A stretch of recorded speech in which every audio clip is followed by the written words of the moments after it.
তারাপদ রায়ের গল্প মত্ত। একটা মামলার প্রয়োজনে একটা জেলা শহরে যেতে হয়েছিল।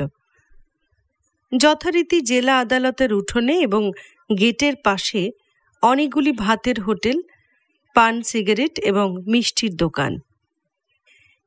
এরই মধ্যে সবচেয়ে বড় মিষ্টির দোকানটায় গিয়ে দোকানের মালিককে জিজ্ঞাসা করলাম, আচ্ছা, এখানে সবচেয়ে বড় উকিলকে?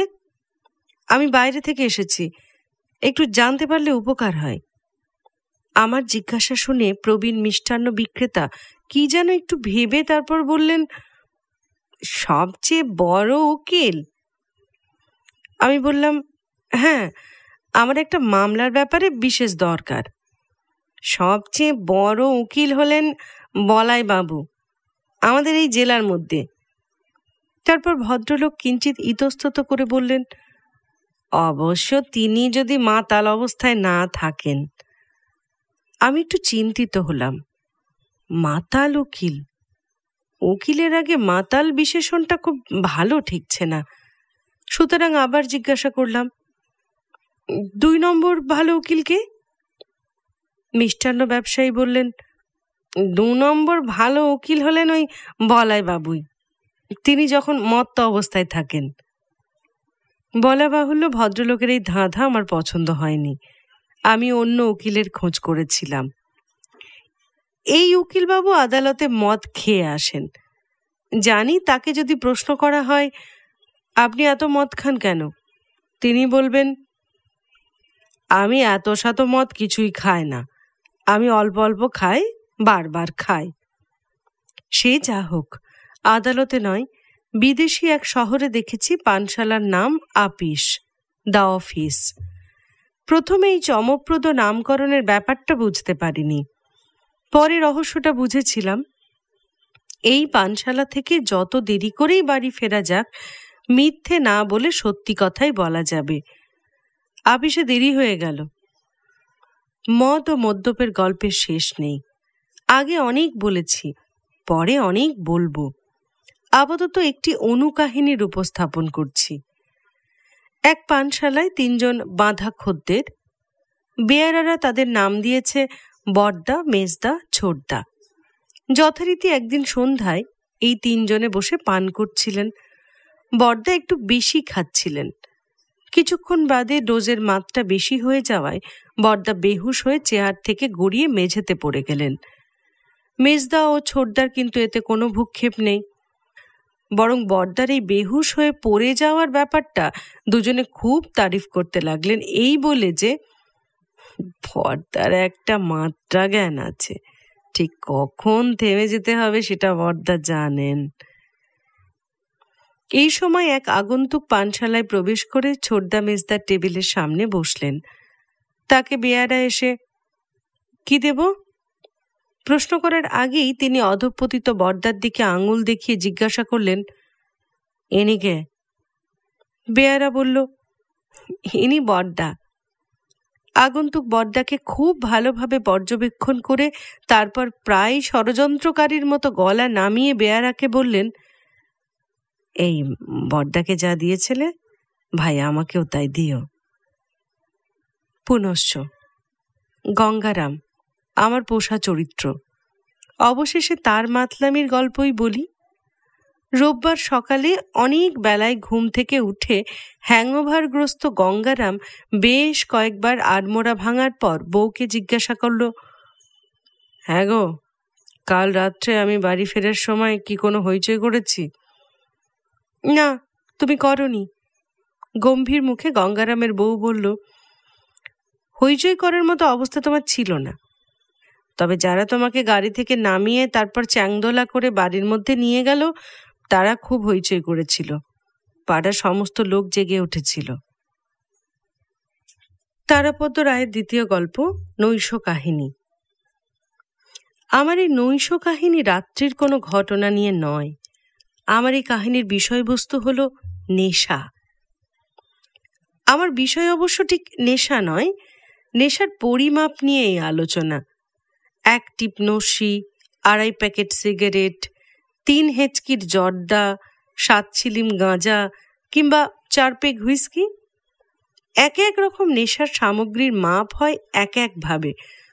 অন্তত এতকাল এই ছিল আমার সাবেকি ধারণা। আমার এই ধারণা গত রবিবার ধূলিসাৎ হয়ে গেছে। যথারীতি রবিবার দিন বিকেলে হাঁটতে বেরিয়েছিলাম। ফেরার পথে তখন সন্ধ্যা হয়ে গেছে। হঠাৎ প্রায় বিনা নোটিশে প্রবল ঝড় বৃষ্টি শুরু হলো। জায়গাটা যোগুবাবুর বাজারের কাছাকাছি।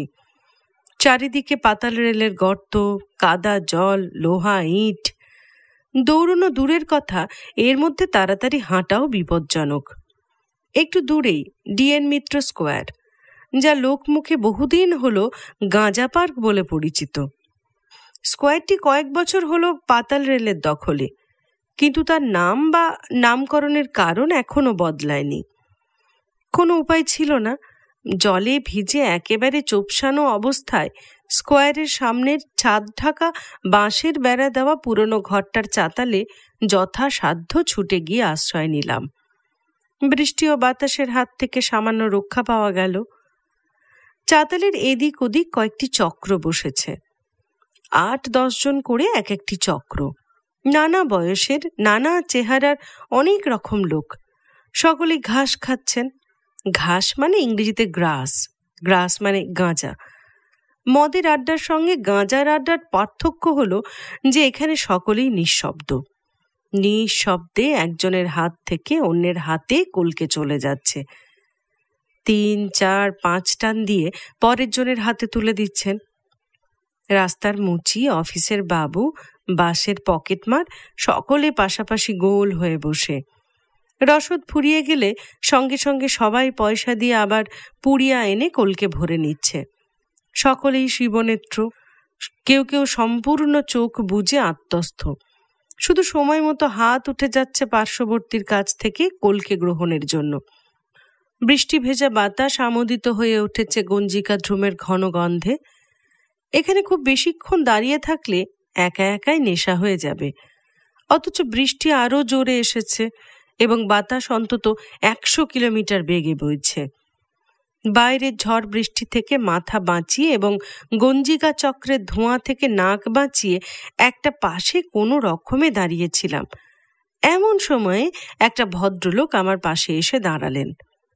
একটু আগেই ভদ্রলোককে দেখেছি নিমিলিত নয়নে খুব আয়াসের সঙ্গে দুজন মাতাল রেলের মিস্ত্রির মাঝখানে বসে ধূমপান উপভোগ করছিলেন।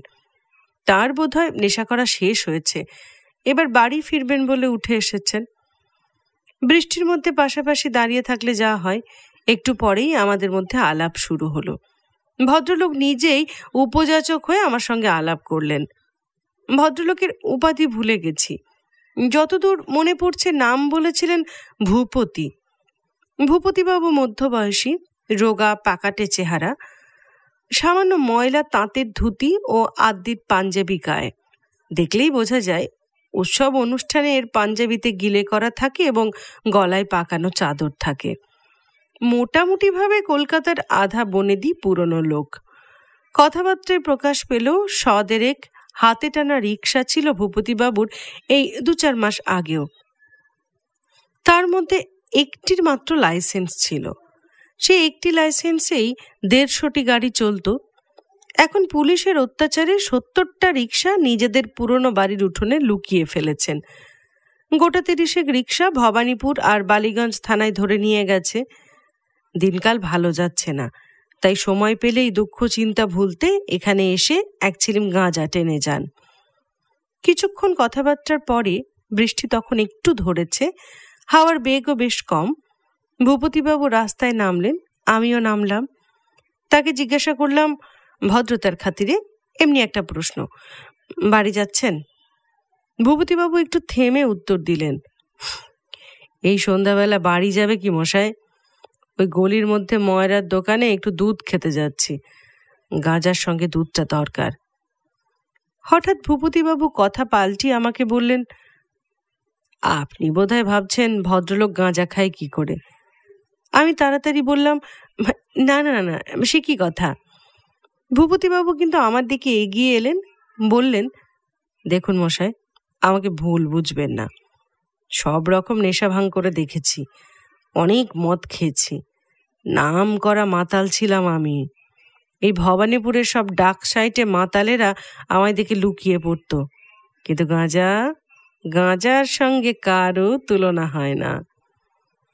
ভরা সন্ধ্যায় বৃষ্টির মধ্যে গেঁজেলের পাল্লা থেকে রক্ষা পাওয়ার জন্য ভদ্রতা সূচক কি একটা মৃদু আপত্তি জানিয়ে আমি কেটে পড়ার চেষ্টা করেছিলাম, কিন্তু ভূপতিবাবু ছাড়বার পাত্র নন।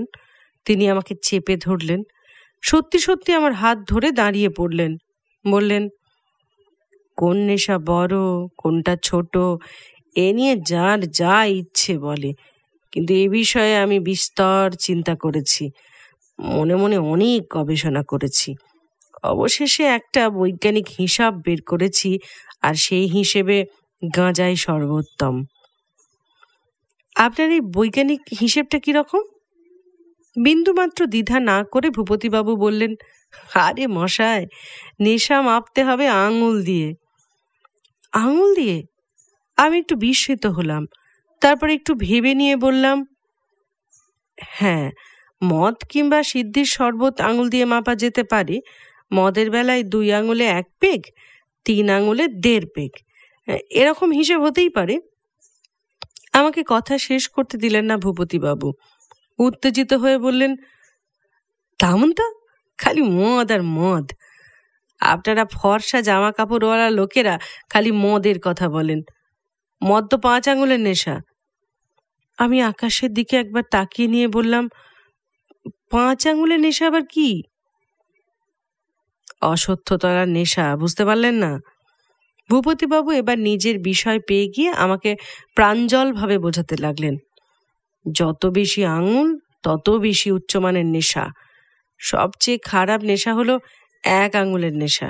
দেখবেন ওড়িয়া পানের দোকানে পাওয়া যায়, কালো মতন খবরের কাগজে জড়িয়ে বেচে, গুড়াকু, আঙুলে লাগিয়ে দাঁত মাজতে হয়। এটা হলো সবচেয়ে নিকৃষ্ট নেশা। একটু থেমে ভূপতিবাবু বললেন, এর চেয়ে খারাপ অবশ্য চা, মাত্র 1/2 আঙুলের ব্যাপার।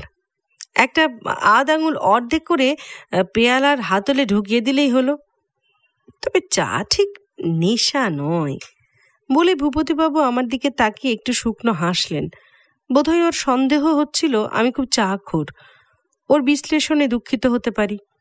কিন্তু তিনি আর আমাকে কিছু বলার সুযোগ না দিয়ে ব্যাখ্যা করে যেতে লাগলেন, এরপরেই আসে নস্যি, 2 আঙুলের নেশা। 2 আঙুল দিয়ে 1 টিপ নাকে ঢোকানো, অতি বিশ্রী নিচু নেশা মশায়। এর চেয়ে সিগারেট একটু ভালো, বিড়ি ওই একই। 2 আঙুলের ধরে বুড়ো আঙুল অর্ধেক কাত করে মুখে দিয়ে টান। এই 2.5 আঙুলের নেশা খুব উঁচু জাতের নয়, তবে ফেলনাও নয়। ভূপতিবাবুর এই বিশ্লেষণ কখন শেষ হবে কে জানে। এদিকে আবার বৃষ্টি এসে গেল মনে হচ্ছে, অথচ শুনতেও খারাপ লাগছে না। এরকম আগে কখনো শুনিনি তো। ভূপতিবাবু সামান্য বিরতি দিয়ে আবার শুরু করে দিয়েছেন, এর মধ্যে আরো অনেক রকম নেশা আছে, সেসব বাদ দিচ্ছি। আপনি মদের কথা বলছিলেন, মদ হলো 5 আঙুলের নেশা। 5 আঙুলে গেলাস ধরে মুখে তুলতে হবে, সোজা বোতল থেকে গলায় ঢেলে খেলেও ওই 5 আঙুল। সিদ্ধির শরবত অবশ্য তাই, দুটোই ভালো জাতের নেশা, তবে গাঁজার কাছে কিচ্ছু নাই। এই বলে 2 হাত জোর করে একটি কাল্পনিক কোলকে মুখের কাছে ধরে 2 বার জোরে জোরে টান দিয়ে বললেন, একেবারে পুরো 10 আঙুলের নেশা। 2 হাতের 10 আঙুলে কোলকে ধরতে হবে, এর চেয়ে বড় নেশার হয় না। বৃষ্টি প্রায় এসে গেল, আবার চলে আসছিলাম। ভূপতিবাবু হাতের মুঠোটা দিয়ে আমার কবজিটা শক্ত করে ধরে বললেন, শেষ কথাটা শুনে যান। 20 আঙুলের নেশা, সে ওই গাঁজায়। কাটিহারের মেলায় গেলে দেখবেন অশ্বত্থতলায় দারুণ ভিড়।